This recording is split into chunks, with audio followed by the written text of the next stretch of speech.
Hi hello నమస్తే అండి అందరికీ. శ్రావణ మాసం వచ్చేసింది. ఇంకా ఈ నెల మొత్తం పూజలు, వ్రతాలు, నోములు ప్రతిరోజు విశేషమే.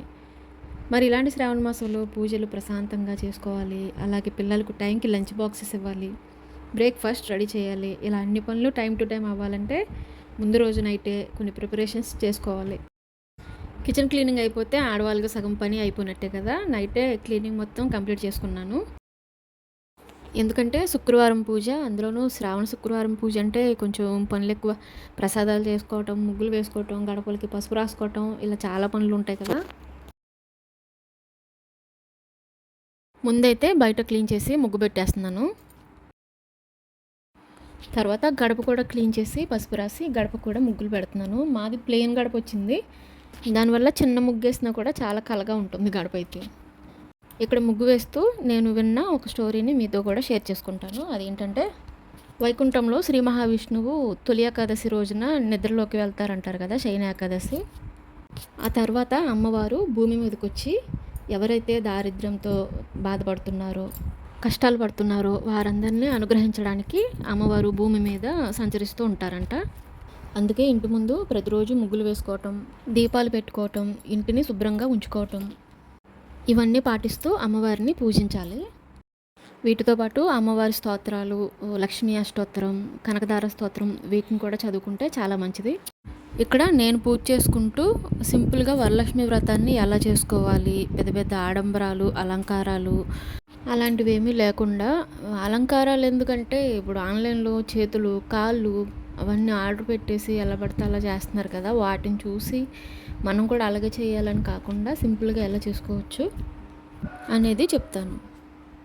శ్రావణ పౌర్ణమికి ముందొచ్చే శుక్రవారం రోజున మనం వరలక్ష్మి వ్రతాన్ని చేసుకుంటాం కదా. ఆ రోజు దొరికితే ఆవు పేడతో బయట కల్లాపు చల్లుకొని గోమూత్రంతో ఇల్లు శుభ్రపరచుకునే నీటిలో గోమూత్రాన్ని కలిపి ఇంటిని శుభ్రపరచుకోండి.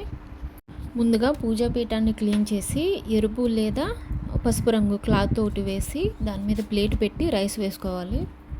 తర్వాత కలసానికి పసుపు రాసి ఆ బియ్యం పైన పెట్టాలి. కలసంలో మంచినీరు పోసి పసుపు, కుంకుమ, అక్షింతలు, ఒక వక్క 1 రూపీ కాయిన్ వేసుకోవాలి. తర్వాత 5 మామిడాకులు కూడా వేసి పసుపు, కుంకుమ పెట్టిన టెంకాయను కూడా దాని మీద పెట్టుకుని బ్లౌజ్ పీస్ ఉంటుంది కదా దాన్ని మడత పెట్టుకుని అలంకరించుకోవాలి. ఈ కలసాన్ని అమ్మవారి ఫోటో ఎదురుగా పెట్టుకుని దీపం వెలిగించి ముందుగా వినాయకుడిని పూజించాలి. ఓం గం గణపతి నమః అని 3 సార్లు వినాయకుడి నామాన్ని జపించి చిన్న బెల్లం ముక్కను ఆయనకి నైవేద్యంగా సమర్పించాలి. ఇప్పుడు కుడి చేతిలో ఒక పుష్పం, కొన్ని అక్షంతలు తీసుకుని సంకల్పం చెప్పుకోవాలి. సంకల్పం అంటే మనకున్న కోరికలు చెప్పుకోవడం. ఐశ్వర్యం, ఆరోగ్యం, విజయం, ధైర్యం ఇవన్నీ ఇవ్వమ్మా అనేసి అమ్మవారిని సంకల్పించుకోవాలి. ఆ పుష్పాన్ని, అక్షంతల్ని అమ్మవారి పట్టం దగ్గర వదిలేయాలి. ఇప్పుడు కలశాన్ని ఒక పుష్పం తీసుకుని ఆ పుష్పంతో తాకి ఓం శ్రీ వరలక్ష్మియే నమః ఆవాహయామి, స్థాపయామి, పూజయామి అని కలశాన్ని తాకాలి. అంటే అమ్మవారిని ఆహ్వానించి పూజిస్తున్నాము, మా పూజను స్వీకరించమ్మా అని మనం ఆవిడతో చెప్పటం. తర్వాత అమ్మవారికి పసుపు, కుంకుమ, అక్షంతలు ఇవన్నీ సమర్పించి బట్టలు పెట్టాలనుకుంటే చీర, జాకెట్ పెట్టుకోవచ్చు. లేదంటే దూజితో 2 వస్త్రాలు తయారు చేసుకునైనా సమర్పించుకోవచ్చు. ఇప్పుడు అమ్మవారి స్తోత్రాలు అంటే లక్ష్మీ అష్టోత్తరం, కనకదార స్తోత్రం చదువుకోవచ్చు. రాని వాళ్ళు ఓం శ్రీ మహాలక్ష్మి నమః అని 11 సార్లు జపించుకున్నా సరిపోతుంది. నైవేద్యం విషయానికి వస్తే ఒక ఫ్రూటు, ఒక స్వీటు, కొద్దిగా మంచినీళ్ళు అవి పెట్టుకున్నా సరిపోతుంది. తర్వాత వ్రత కథ. అమ్మవారు ఎవరికైతే కలలో కనపడి నా వ్రతాన్ని ఆచరించమని చెప్పారో ఆవిడ కథ, అదే చారుమతి కథ.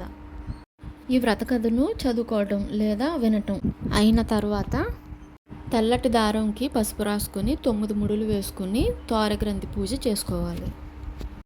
అమ్మవారి నామాలతో పూజించిన ఈ తోరాన్ని మన కుడి చేతికి కట్టుకోవాలి. ఇంకా తర్వాత మంగళహారతి ఇచ్చేస్తే అమ్మవారి పూజ ఇక్కడితో కంప్లీట్ అయిపోయినట్టే. ఇంకా వాయనం విషయానికి వస్తే 2 తమలపాకులు, 2 అరటిపళ్ళు, పసుపు, కుంకుమ వీటితో పాటు ఉంటే జాకెట్ ముక్క కూడా పెట్టొచ్చు. ఈ కలశంలో వాటర్ని తర్వాత రోజు తులసి మొక్కకి వేసేయాలి. బియ్యాన్ని, కొబ్బరికాయని ప్రసాదంలాగా చేసుకుని తీసుకోవచ్చు. కలశంలో వేసిన కాయిన్ని పూజా మందిరంలోనే ఉంచుకోవాలి. అమ్మవారికి పెట్టిన బ్లౌజ్ పీస్ని మనమే యూజ్ చేసుకోవచ్చు, లేదంటే తర్వాత ఎప్పుడన్నా మనం కలసం పెట్టి చేసుకున్నప్పుడైనా అదే బ్లౌజ్ పీస్ని మళ్ళీ యూజ్ చేయొచ్చు. దృష్టి ప్రహృష్ట కమలోదర దీప్తిరిష్టాం పుష్టిం కృషిష్ట మమ పుష్కర విష్టరాయాః ఏ దేవతేతి గరుడధ్వజ సుందరీతి సాకంబరేతి శశిశేఖర వల్లభీతి సృష్టిస్థితి ప్రళయ కేలేషు సంస్థితాయే తస్యై నమస్త్రిభువనైక గురుస్తరుణ్యై श्रुत्यै नमोऽस्तु शुभकर्मफलप्रसूत्यै प्रत्यै नमोऽस्तु रमणीयगुणार्णवायै शक्त्यै नमोऽस्तु शतपत्रनिकेतनायै पुष्ट्यै नमोऽस्तु पुरुषोत्तमवल्लभायै नमोऽस्तु नालीकनिभाननायै नमोऽस्तु दुग्धोदधिजन्मभूम्यै नमोऽस्तु सोमामृतसोदरायै नमोऽस्तु नारायणवल्लभायै. అంతేనండి, ఈ శుక్రవారం నా పూజ ఇలా కంప్లీట్ అయిపోయింది. Thank you.